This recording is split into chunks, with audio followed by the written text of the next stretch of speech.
Pode ser RH. O RH pode ser estratégico, Pode ser flexível. pode ser criativo. O RH pode ser várias coisas. Mas o que a gente quer que seja? Pode ser RH, o podcast que vai te destravar. Apresentação: eu, Júlia Dalsasso. E eu, Laís Jasper. Olá, criativos! Tudo bem com vocês? Aqui é a Júlia Dalsasso, do Pode Ser RH, o podcast que vai te destravar. Quando a gente vai botar no ar esse podcast, já vai chegar lá no nosso primeiro aninho de podcast, mais de 25 episódios gravados. E isso mostra o quanto de conteúdo o RH Criativo pode estar trazendo para vocês, com profissionais qualificados e com expertises em diversas áreas. Então, falei anteriormente, eu sou a Júlia Dalsasso, eu estou vestida com uma blusinha verde, estou de cabelo preso e estou com batom vermelho. Criativos, eu sou a Laís, sou psicóloga, sou uma mulher negra, tenho olhos verdes, cabelos cacheados. Estou vestindo uma camisa branca sobreposta com uma jardineira azul clarinha, né? Para exercer aqui meu arquétipo criativo, né? Não podia deixar passar. Elion, agora a gente quer te conhecer. Boa tarde, eu sou Elion Terra, consultor da Mérito, uma consultoria de gestão empresarial. Estou vestindo uma camiseta polo com o símbolo da Mérito, sou pardo, cabelo curto, calça jeans e tênis. É isso aí, pretinho básico, né? Pretinho básico para evitar o gasto energético de decisão. Por isso que a gente fala, o Steve Jobs não usava só jeans e camiseta preta para evitar o gasto energético. E a gente não, né? A gente não, gasto energético bastante. Até post-it dos looks. Dos looks para deixar tudo bem bonitinho.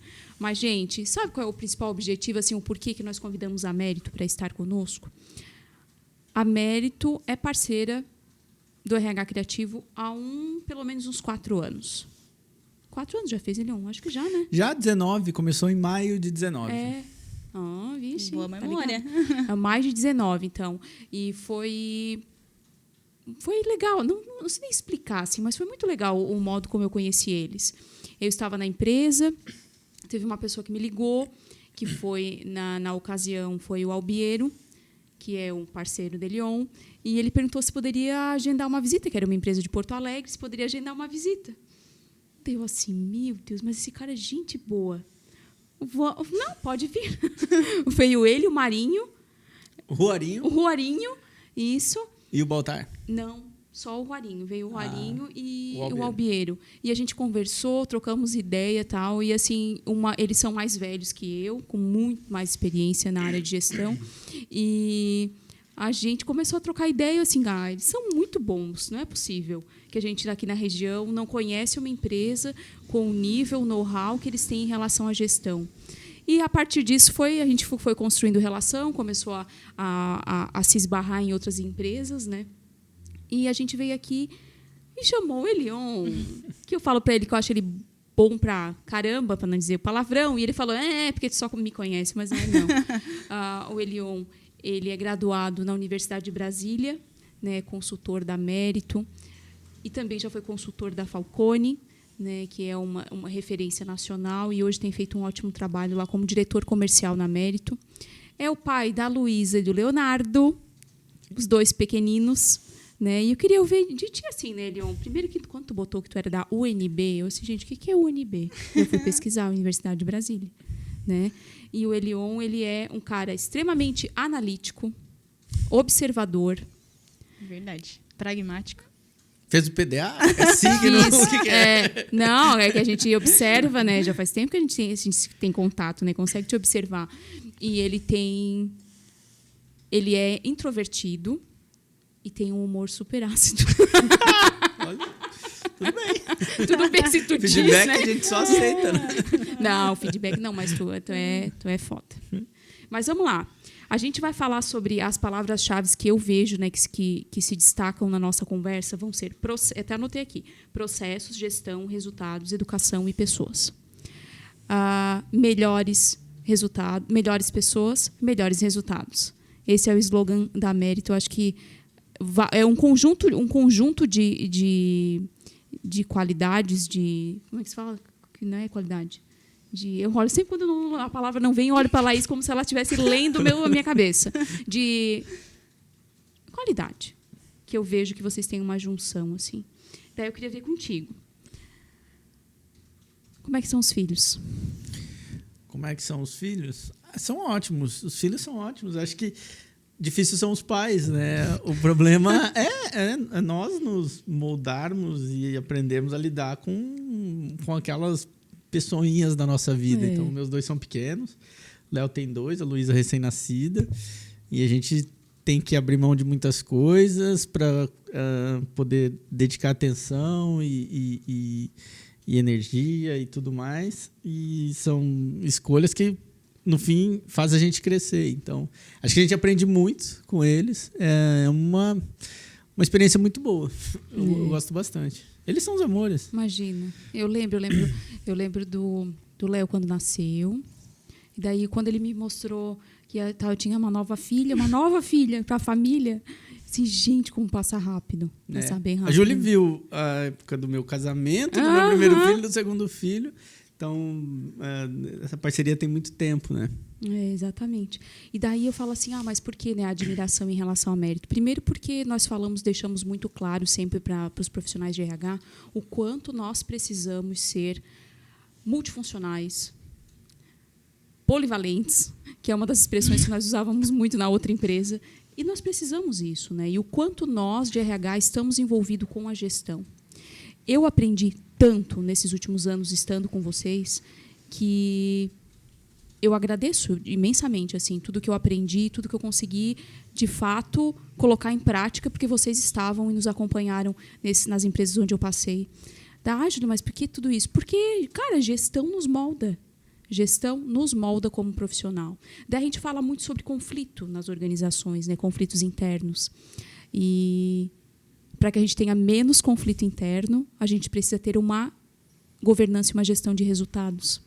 E como que vocês fazem assim para entrar nas empresas e começar a entender esses conflitos, começar a aplicar métodos, processos? Como que funciona o trabalho de vocês? A gente trabalha muito dos fins para os meios, a gente diz. O fim maior de toda a organização, né, é atender a expectativa dos seus stakeholders, das pessoas que interagem com essas organizações.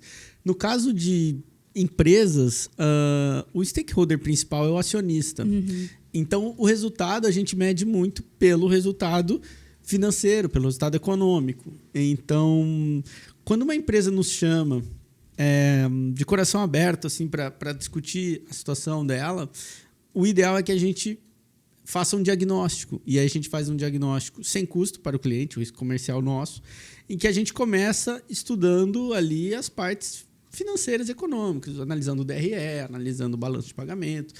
Aqueles números começam a nos mostrar aonde tem uma dor. Claro, o cliente ele já tem a pulga atrás da orelha, muitas vezes, na maioria das vezes, no lugar correto, muitas vezes ele não enxerga, outras vezes, que não são tantas, ele não enxerga onde tem uma segunda dor. Tá?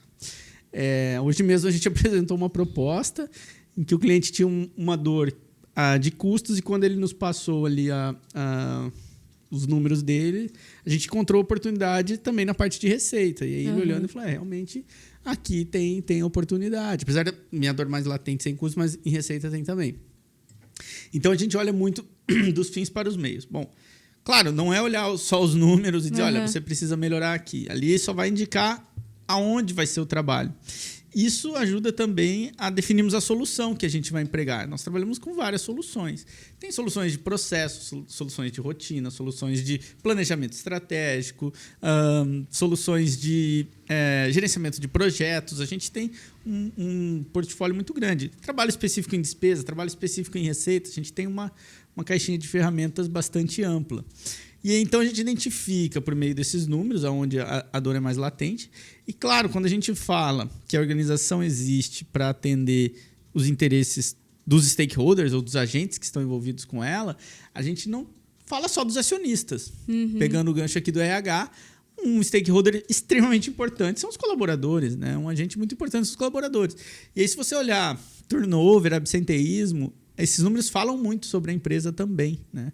Os custos explícitos e custos ocultos que vêm de um alto turnover ou um alto absenteísmo demonstram, primeiro, que a empresa tem oportunidade e que vale a pena, sim, ela investir em ser uma empresa que retenha mais os seus colaboradores, né? Então, a gente analisa muito dos fins para os meios e aí a gente chega aonde tem a dor. E aí, vemos a solução, define o escopo do projeto. A governança e a gestão, elas andam juntas no momento em que a gente precisa ter papéis e atribuições e relações hierárquicas muito claras, muito bem definidas, para que a gente possa, junto com a liderança, fazer o trabalho lá dentro.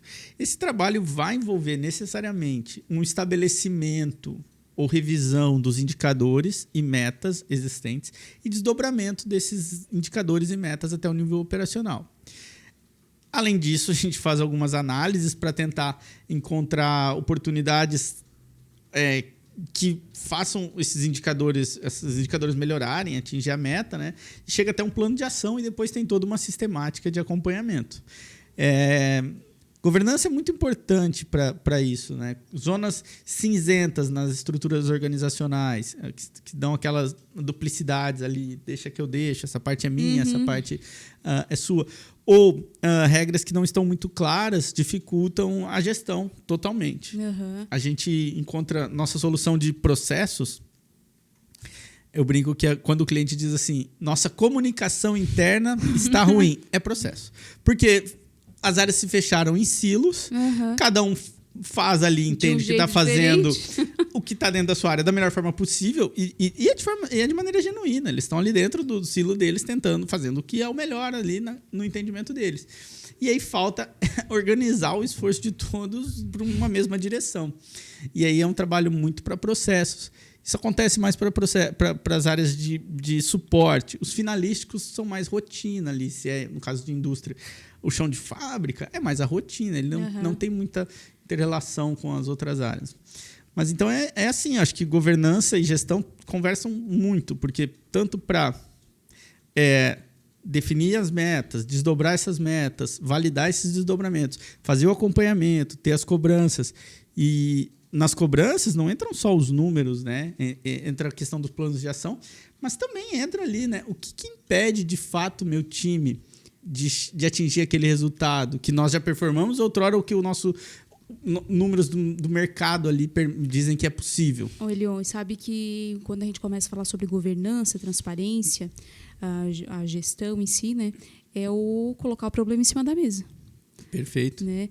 E quando a gente coloca o problema em cima da mesa, de duas uma, a gente vai conseguir exterminar alguns conflitos, porque o problema está ali para ser resolvido, ou a gente vai trazer à tona alguns conflitos que até então estavam lá embaixo do tapete. Né? A gente chama que, normalmente, nas empresas, quando começa a colocar o problema em cima da mesa, eles assim, não é isso que eu quero. Mas, na verdade, é porque tem medo de ouvir. Né? As pessoas, grande parte dos profissionais tem medo de falar e as pessoas que estão lá do outro lado têm medo de ouvir. E vocês passam muito por isso, assim, em relação a conflito interno, de apontar as coisas, não erros, mas coisas que deveriam ter sido feitas diferente. Se vocês olharem, né, a nossa consultoria, ela atua em qualquer setor, qualquer segmento, do público, privado, até ONGs a gente consegue apoiar com a nossa metodologia de gestão. E aí você vai dizer assim, poxa, mas vocês são muito, muito espertos, então. Vocês sabem de construção civil, sabem de têxtil, sabem de tecnologia, sabem de serviço, sabem de saúde, sabem de educação. Não, a gente só sabe de gestão. Então, quando a gente entra com o conhecimento gerencial. Quem tem o conhecimento técnico é o time do cliente. Então, essa parte de solucionar os conflitos vem muito mais do cliente do que da nossa parte. O que a gente tem que trazer? Isso que você falou, colocar o problema na mesa. Que a gente traz, primeiro, de uma forma muito quanti. Então, assim, olha, gente, o problema é numérico. Se a empresa for assim, vai dar ruim para todo mundo, não é só para os acionistas, tá? Então, a gente precisa solucionar isso, a gente precisa ser mais eficiente, a gente precisa ter custo competitivo para ter preço, para ter mercado, para crescer, todo mundo ser feliz, ganhando seus PLRs e todo mundo vivendo a vida como imagina. Então, assim, a gente traz esse problema, a gente coloca todos, a gente faz um trabalho muito a quatro mãos. A mérito não chega. vai lá e olha e diz, você não está fazendo aquilo e ela não. Não, a gente constrói junto com eles. A gente faz... a gente encontra as causas desse problema junto com os times, né? Junto com os times do cliente. Então, assim, não gera, na parte operacional, muito conflito dessa forma. Gera na parte de liderança. Uhum. Mas é muito relacionado a ego. Tem lideranças que têm um ego muito forte, e aí eles não gostam quando... Comportamento, né? E aí veio do time deles, da parte de baixo. E aí você chega e diz, olha, a gente encontrou isso aqui de desconexão. E aí eles se sentem, assim, como algo pessoal. Assim, não, mas você está falando da minha diretoria e tem alguns diretores grandes. Eu passei por isso 2 semanas atrás. Foi muito interessante. Olha, mas não é nada pessoal. Foi levantado pelos demais times isso. Então, a gente tem que ouvir e tentar entender, ver se faz sentido ou não. Então, eu acho que da parte operacional, não. E quando a gente coloca todo mundo na sala para pensar na sugestão de melhoria, porque identificar a causa é uma coisa, pensar na solução é outra. Quando a gente coloca os times multidisciplinares e de áreas que daqui a pouco eram áreas que tinham um conflito, é muito interessante ver como eles constroem as soluções juntos. O ser humano gosta de resolver esses problemas. Quando ele vem bem endereçado... quantitativamente, tem uma análise de onde os números indicam que está a maior dor ali dentro daquele problema, e a gente vai para uma análise de causa bem direcionada, os times gostam, ajudam e saem soluções assim bem interessantes. Às vezes a gente esbarra nas lideranças. Nem parece que tem conflito. Que às vezes o conflito vem mais da liderança em si do que da própria relação interna. Né? E a gente precisa muito da parte operacional para construir, tanto para identificar as causas e para construir as sugestões de melhoria. Sim. Porque ninguém é melhor do que eles sabem o que acontece. E, então, às vezes, aparecem algumas causas ali que o diretor fala, mas isso acontece? Acontece, tá aí. Poxa, vamos atacar, então. Quando a liderança é boa, eles gostam, né? Que venham os problemas, as causas à tona ali. Normalmente, quando vocês iniciam uma negociação, a minha questão foi algo diferente, assim, né? Por eu ser da área de gestão de pessoas. Normalmente, vocês entram pela área de gestão, pela área... mas quais áreas que entram? Qualidade? Aí vai muita dor, mas, assim, dependendo do tipo do projeto, né? A gente vai achar ali o diagnóstico, mas até pelo peso das propostas, é a diretoria como um todo, CEO, não é difícil um diretor bancar sozinho um projeto nosso, sabe? E quando vocês entram, né? Fechou, vou começar a fazer um trabalho. Como é que é o posicionamento do RH? Né? Até mesmo para que nós possamos, com o que tu vai falar, já se moldar, né? Quando vê alguma coisa parecida na nossa empresa. Tem algo muito importante que é a gestão da comunicação, né? Esses projetos, eles trazem riscos que podem ser mitigados com uma boa comunicação interna, tá? Então, por exemplo, um projeto que envolve redução de despesas, que pode envolver demissão de colaboradores, é um projeto sensível. Peguei o exemplo mais extremo, tá? Nesses casos, a gente precisa muito do RH para ajudar a gente a fazer ali uma boa gestão da comunicação. O que a consultoria está vindo fazer, como é que ela vai fazer, como comunicar cada etapa do projeto, como ela está avançando, para o time todo entender. Então, eu acredito muito que é nessa gestão da comunicação que o RH mais pode ajudar a gente. Porque eles conhecem melhor o time, então pode pensar em estratégias de como comunicar, para quem comunicar, quando comunicar, o que vai ser comunicado, quanto por ter já geralmente o endomarketing na mão. Então, é crucial na gestão da comunicação, que em alguns lugares a gente chama de gestão da mudança, porque vai ter mudança quando entra isso, é uma mudança de cultura. Mexer no queijo do povo. Isso. E aí é importante o RH nos auxiliar nessa parte de gestão da comunicação, gestão da mudança, que é uma comunicação com o time do cliente. William, sabe que teve um dia que eu vi uma palestra, eu não lembro agora qual foi a palestra, mas foi online. Lembrei, mas eu não vou citar o nome. Mas eu lembrei. Foi num evento de RH onde ela falava assim, mérito. Mérito, eu não concordo com mérito. Por que mérito em meio a tantas pessoas que não têm o privilégio? né? Quando eu ouvi o nome de vocês, mérito, o final é com um HU, que é de humano. Né? Como que vocês defendem a meritocracia em relação ao método que vocês usam? Muito legal isso, né? A gente entende que toda a melhoria que a gente aplica junto com os clientes dentro das empresas deles passa por uma mudança de patamar de conhecimento do time.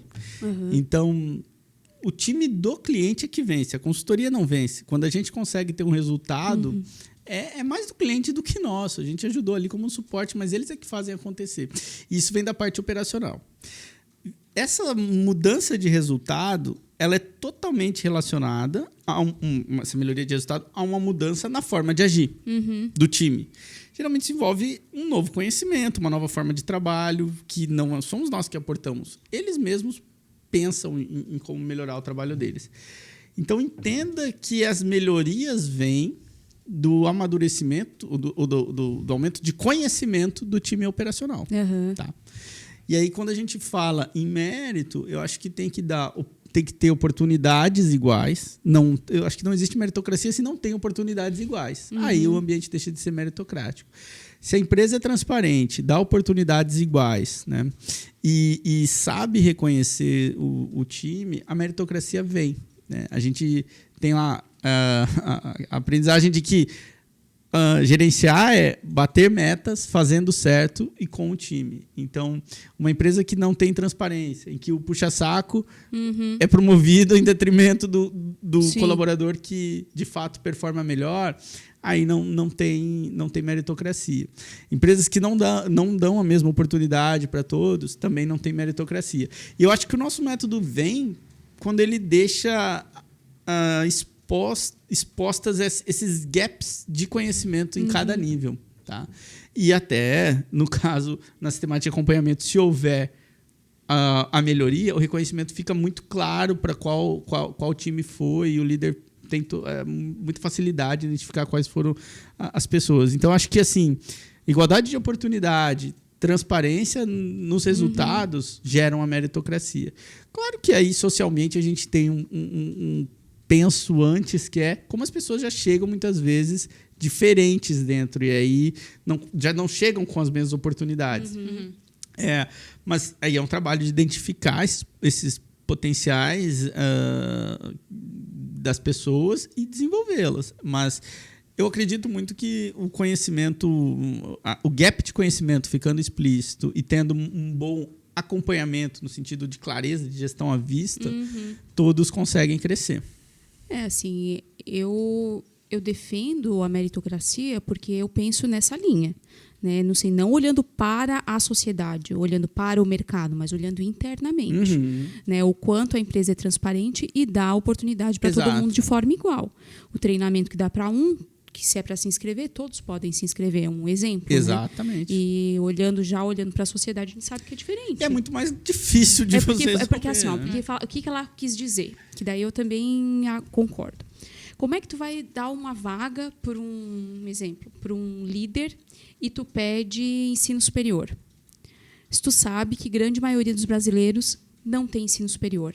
Tu sabe que a maioria das pessoas da tua empresa não tem essa escolaridade. Então, por que tu pede? Eu acho que é nesse sentido que ela quis dizer. Eu falei, eu respirei fundo assim, ai, minha nossa, nunca tinha parado para pensar nisso. Mas aí também tem um pensamento sistêmico dos fins para os meios, né? Será que precisa ter alguém com ensino superior naquela vaga? A gente vê na parte de indústria, tanta gente boa com cursos técnicos. Sim. A gente vê muita gente boa que às vezes não passou pelas melhores universidades. Então, claro, ele não vai entrar lá em cima, ele não vai entrar no topo da carreira, mas assim, ele vai ter condições de se desenvolver lá dentro se a empresa tiver. Agora, na hora de atrair, tem que adequar, né? O pessoal pede muita coisa nas vagas. Com experiência. E aí, às vezes você nem precisa daquilo. Estagiário com responsabilidade de gerente. Pois é. Então, acho que tem que calibrar Eles isso. não estão lendo pipeline de liderança. Não, deixaram na de gaveta. É verdade. Assim como também existe muito na indústria, né? Aquele conhecimento do cara que entrou lá no chão de fábrica, ele construiu um conhecimento que às vezes a gente não aprende lá no curso técnico, mas ele construiu essa carreira dele, foi para o curso técnico, aprimorou porque ele entendeu como é que funciona lá na prática. E aí, quando a gente vai divulgar uma vaga, ou até mesmo o cliente, ele não pensa nisso. Ele só quer alguém pronto porque ele entende que a metodologia vai formar esse profissional para atuar lá dentro do ramo dele. Né? Em alguns casos, sim. Isso é muito importante, tá? Muito importante mesmo. Tem 2 tipos de conhecimento. Tem o conhecimento tácito e o conhecimento explícito. O conhecimento explícito é aquele teórico, aquele que está no PowerPoint, aquele que está no quadro, aquele que está no livro. E o conhecimento tácito é aquele que você aprende fazendo. Né? Aqui são 2 extremos, tá? Via de regra, o que a gente precisa para as aprendizagens é algo entre esses 2 extremos. Então, por exemplo, se você for aprender a andar de bicicleta, tem que ser tácito. Não adianta eu fazer um PowerPoint, te dar um treinamento de 4 horas, de slides mais bonitos do mundo, você não vai aprender a andar de bicicleta. Agora, se você quiser um treinamento sobre arte renascentista, você não precisa ir para a Itália ficar visitando museus. Você pode ter uma aula online e conhecer ali as obras e as características das obras. Vai funcionar perfeitamente o conhecimento explícito. Só que, no dia a dia, nas organizações, o que a gente mais precisa de conhecimento lá dentro são os conhecimentos tácitos. O que é importante para as empresas na hora de contratar? Contratar aqueles que aprendem mais rápido esse conhecimento. Então, assim, eu sou formado em economia. Adaptabilidade. Exato. Se eu entro, os bancos vão procurar os economistas. Quais são os melhores economistas? Aqueles que já sabem aplicar o que o banco precisa? Não, ninguém sai da universidade sabendo aquilo. Mas é o mais rápido que... Eles vão contratar o que aprende mais rápido aquilo. Porque, de fato, só aprende lá dentro. Então, tem que ter essa maturidade, no meu ponto de vista, as empresas, quando forem contratar. Porque é a vida. O conhecimento tácito nas empresas é muito mais relevante do que o explícito. E assim, e tu pode ter o conhecimento tácito e ir estudando para te aprimorar. Claro, com certeza, né? É importantíssimo. Então, eu acho que esse é um dos meus diferenciais quando eu entro numa empresa, porque muita coisa eu já vivi. Às vezes eu não estudei tão a fundo, mas tu me perguntar como faz, eu acabo né, me desenrolando e fazendo, assim. E tem muito valor, muito valor. Sim. Muitas vezes uma mais vez tu valor falou para do que mim, a Júlia, ela contei para ela, a Júlia é hands-on. Daí eu, que isso, Jesus? Daí mão na massa, né? Uma pessoa que faz o negócio girar.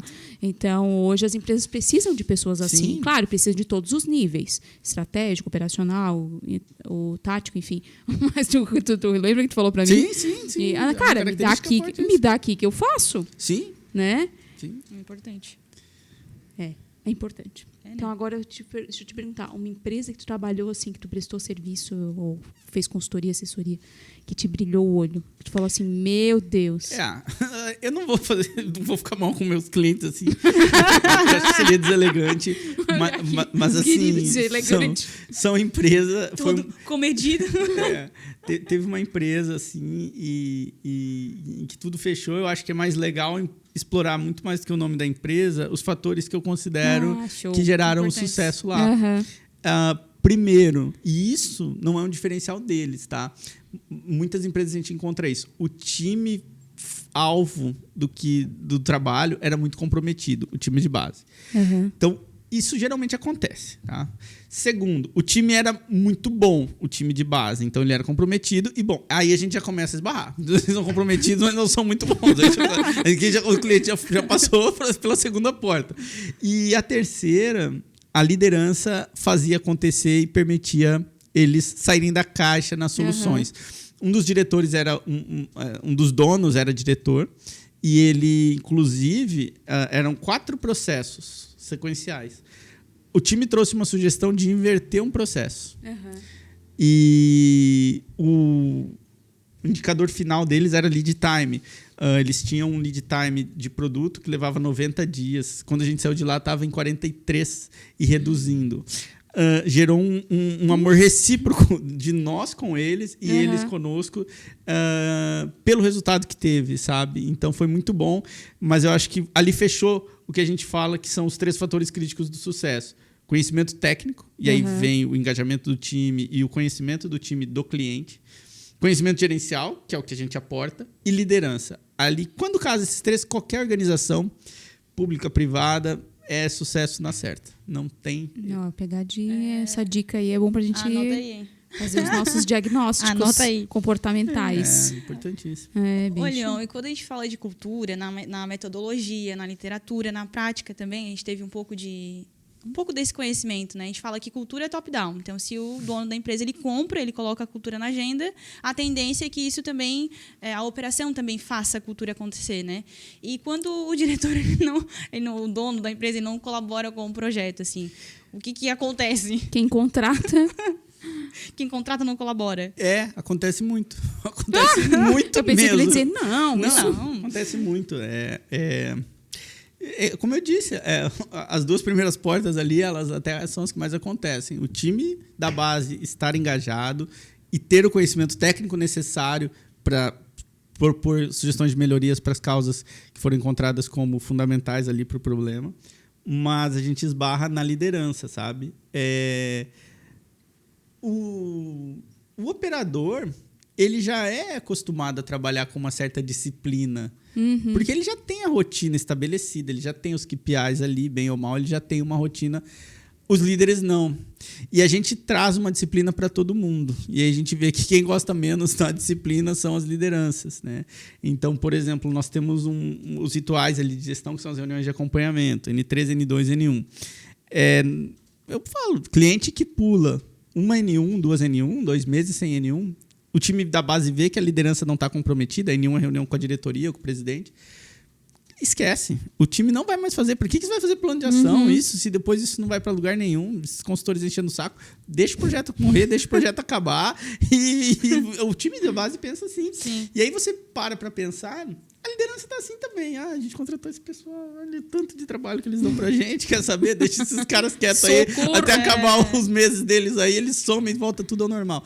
Então, realmente, essa cultura... E foi um fator muito importante de sucesso nesse cliente que eu considero um case nosso, tá? Eles são muito disciplinados mesmo. A liderança muito disciplinada. Não é má vontade, nem falta de profissionalismo da liderança, tá? Eu vejo que as empresas, elas fazem que as pessoas que estão em posição de liderança muitas vezes vieram crescendo ali dentro daquele ambiente, a empresa tem 20, 30 anos, aí você vai ver a diretoria, são os caras que estão há mais tempo. E tecnicamente esses caras são muito bons, mas eles não têm skills necessárias ali para um bom líder, sabe? E aí eles se engancham quando a gente entra lá dentro. Mexeram no meu queijo. Mas não é nem para prejudicar, é porque vai mudar a melhorar, forma de né? trabalho. Só de mudar a forma de trabalho incomoda mais a liderança do que a base. Faz 84 anos que eu faço dessa forma. Por que essa consultoria que não está aqui, não gosto, né, veio para mudar. Sai daqui. Não, gostam da gente, mas não gostam do que a gente quer obrigar eles a fazerem, sabe? Lá vem eles. Vamos ver se tu se arrisca. De 0 a 10, quantas empresas têm gestão estruturada? Olha, no Brasil, hoje, né, principalmente o nosso target, que é middle market, eu diria que a cada 10, 3 no máximo tem uma gestão estruturada. O que eu considero uma gestão estruturada, tá? Primeiro, um plano de prazo ali 3 anos, pelo menos a 5 anos, com um plano claro de onde quer chegar, vai sendo revisado, e um bom desdobramento de metas para isso, com padrões, tá? E acompanhamento disso. Isso permite você melhorar seu time para atingir aquelas metas, você fazer... E não tem muito isso, não, sabe? Você vai ver que tem muitos indicadores soltos, as áreas têm indicadores, mas eu digo assim, tudo amarrado, que do japonês ali é o Hoshin Kanri, o gerenciamento pelas diretrizes. Isso falta muito nas empresas. Então, a gente entra, são coisas deslocadas. Hoje mesmo, nesse cliente... Cada um trabalha com plano de ação separado. Exato, não tem nenhum direcionamento. As metas em cima dos indicadores, se você for empilhar essas metas, assim, não chega nunca no DRA esperado. Quando tem um DRA esperado, então, assim, eles são muito carentes nisso. E aí, eu acho que é crítico, né? Que é o C e o A ali do PDCA. Quando eu não chego na meta, o que eu faço? O que eu faço? Não faz nada, justifica. O mercado tá ruim, né? Pô, nesse mês não foi bom, o mercado tá ruim. O diretor fala, o comercial diz que o mercado tá ruim, paciência. E a nossa metodologia, não. Cara, teve desvio, tem que ter uma análise, tem que ter contramedidas. Aí que daí é o SDCA. Gira de novo até chegar no padrão. Então, eu tive sorte. É difícil profissional achar... em trabalhar em empresa que tem estrutura. É difícil achar. Acho que a gente constrói, né? A gente constrói nas empresas que a gente chega. É muito bonito a gente sair de uma empresa, como a primeira que eu trabalhei lá com a Júlia, e ver que eles já tocavam sozinhos as reuniões. Eles estruturaram uma área de gestão. A gente, entre aspas, formou ali um profissional que pôde assumir os rituais de gestão que a gente fazia e chegar um diretor e dizer assim, cara, muito obrigado, o trabalho de vocês foi excelente, mas daqui para frente a gente já tem perna para rodar sozinho. Isso não deixa a gente triste, porque a gente não vai ganhar dinheiro. A gente fica muito feliz. Porque foi um resultado que porque vocês... foi um resultado positivo. Isso é transformar pessoas, sabe? É transformar a empresa. Ela tá madura, ela vai rodar sozinha, ela já sabe o que tem que fazer em cada parte ali do método, né? Isso pra gente é muito bom. E como esse diretor disse, não é um adeus, é um até logo, né? Sim, a gente vai andar um pouco, respirar, daqui a pouco a gente traz vocês para outras coisas. Para outras soluções, exatamente. Exatamente. Tem a maturidade que até aqui a gente pode, só que vai ter um momento em que a gente vai entender que precisamos de um outro direcionamento, de alguém que entende mais que a gente, que possa nos formar pra gente ter autonomia e voltar a rodar de novo. Oi, Leon, e tu já... agora esse é um assunto que eu me interesso, né? Porque eu estou coletando informações. Eu faço mestrado agora e tenho uma matéria, uma disciplina, que é sobre governança corporativa em empresas familiares. Daí eu tenho que fazer o meu trabalho de conclusão, enfim, né? Vocês atendem muito empresas ou já fizeram algum trabalho de sucessão familiar? Assim, eu nunca peguei, tá? Mas a Mérito já pegou. Mas empresas familiares, muitas, tá? Muitas. Algumas a família ainda está no negócio ativamente. Outras a família já colocou profissionais de mercado e atuam mais em conselho. Eu gosto mais dessa segunda opção, tá? Tirando algumas empresas, não vou dizer empresas, tirando algumas famílias que conseguem formar uma boa sucessão e colocam lá dentro, o ideal, no meu ponto de vista, é que a família fique fora. A empresa chega em um patamar, tira a família, vai viver do dividendo, cara. É muito legal ser herdeiro. Poxa, que bacana ser herdeiro, vai ser feliz. Só não seja muito doido, mas também não venha atrapalhar aqui dentro da empresa, já está ótimo. Eu sou mais disso aqui. Claro, você tem que formar a família minimamente para poder participar de um conselho, entender quais são os relatórios da empresa e tudo mais, alguns membros da família. Mas eu defendo que a partir de um momento eles possam seguir sozinhos. A gente fala muito sobre sucessão e fala que a terceira geração, uma empresa dura no máximo até a terceira geração. Então, daí começa a fazer todo esse movimento de venda, de profissionalização. Evento de liquidez, que a gente diz, tem um evento de liquidez para vender. Tem muito processo de M&A, fusão e aquisição, que as famílias entregam. E se as famílias querem continuar, o ideal é profissionalizar, monta um conselho forte e deu. Exatamente isso. Daí eu tenho essa missão, né? Eu e a Rê temos a missão de fazer esse levantamento na nossa região aqui, entender, né, quais empresas familiares hoje já têm um processo de sucessão mapeado. Eu acho que assim, particularmente, tá, dependendo do tamanho da amostra? Da família, da família. E aqui eu tenho três empresas. As duas que eu trabalhei contigo eram empresas familiares. Uma era multinacional, mas era familiar. E aqui a gente já trabalhou para uma de engenharia também de Criciúma, que é familiar. Essa de engenharia, por exemplo, eles já montaram um family office. Eu acho que o ideal é isso, as famílias montarem um family office ou procurarem um multifamily office que pensem não só de como manter e garantir o patrimônio familiar, mas que pense também em perpetuar os valores da família e tudo mais. Isso não está diretamente ligado a estar dentro da empresa, tá? E, sinceramente, já vi casos muito interessantes de que os membros da família não podem atuar na empresa até eles chegarem a um determinado nível de maturidade. Então, por exemplo, o cara vai lá, chega lá e fala, pô, filho do dono, esse diretor, guri bom. Pô, o cara está treinando na Braskem, foi treinando não sei onde. Fez viagem internacional, fala 2 idiomas. E quer trabalhar em negócios, passou em outros. Se ele não quisesse ser diretor dessa empresa, ele seria diretor de outra empresa. Então, assim, forma antes de trazer. Eu tenho uma certa dúvida se formar dentro é o melhor caminho, tá? Isso responde algumas perguntas minhas. Oi, Leon, acabou o nosso tempo. Passou rápido mesmo. Passou rápido, viu? Eu não te falei. Passa rápido. Na hora dá um frio na barriga, mas tá tudo certo. E daí eu queria que tu me falasse um pouco assim... qual é o propósito? Qual é o propósito da Mérito em relação às organizações e em relação ao propósito das novas gerações que vêm aí, das novas empresas, né? O que elas podem fazer também para se espelhar em vocês?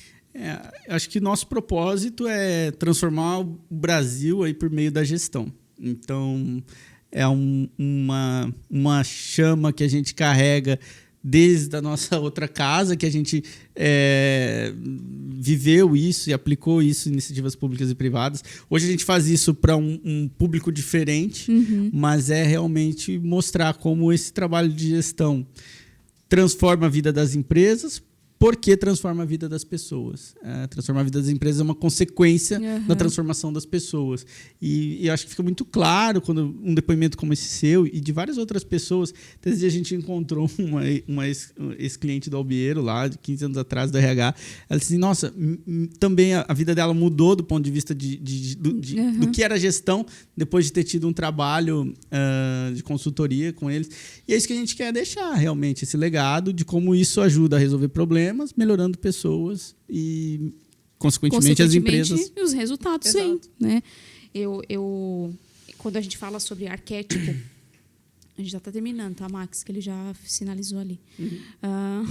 Quando a gente fala em arquétipo e quando a gente fala em comportamento, o meu comportamento ele é muito focado em mercado. Né? Ou a gente tem a diferença, eu e a Laís, a gente se complementa, né? As duas gostam de criatividade, de liberdade, de autonomia, mas o meu foco é um pouco maior em relação ao mercado devido à gestão. Eu não sou a melhor, eu não sou expert em matemática, mas assim, uma das coisas que me fascina é resultado. Então, eu sou movida a resultado.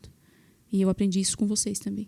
Eu aprendi com a JBS, aprendi com ele, mas eu acho que com vocês é principal, assim, porque quando eu estava lá eu era analista, daí a gente vai crescendo e tal, é diferente aprender com especialistas, né?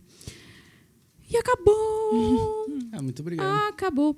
Elion, de coração, muito obrigada, né, por ter vindo de Porto Alegre até aqui para nos atender, para, né, passar o teu conhecimento para as pessoas, o nosso público que é RH, né? Boa viagem para ti, obrigado. Bom retorno.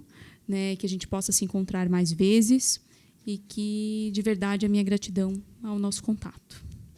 Obrigada pelo conhecimento, né? É muito bom poder encontrar pessoas que gostam do que fazem, que estudam e que entendem que todo o resultado, aquilo que tu acabou estudando, né? Acaba, de alguma forma, quando dá errado por quê? Quando dá certo por quê, né?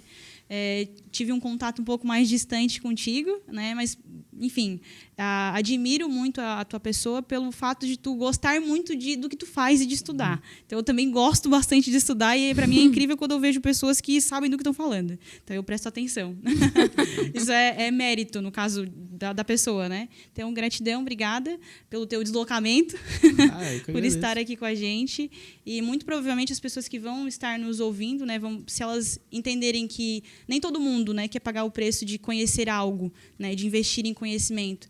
Se entenderem que esse episódio ele vai trazer resultado, tem muito insight, que pode ser sair para tipo, olha, acho que eu tenho que mudar alguma coisa aqui em mim, tem que mudar alguma coisa aqui na engrenagem, sabe, para fazer rodar melhor meu comportamento, meu posicionamento. Muito obrigada. Que bom, eu que agradeço a oportunidade, meninas. Sempre que quiserem, estamos à disposição. É isso aí. E esse episódio ele é oferecimento a Mérito. Hoje o Elion veio representar. E é isso aí. Um abraço a todos e até mais. Tchau, criativos.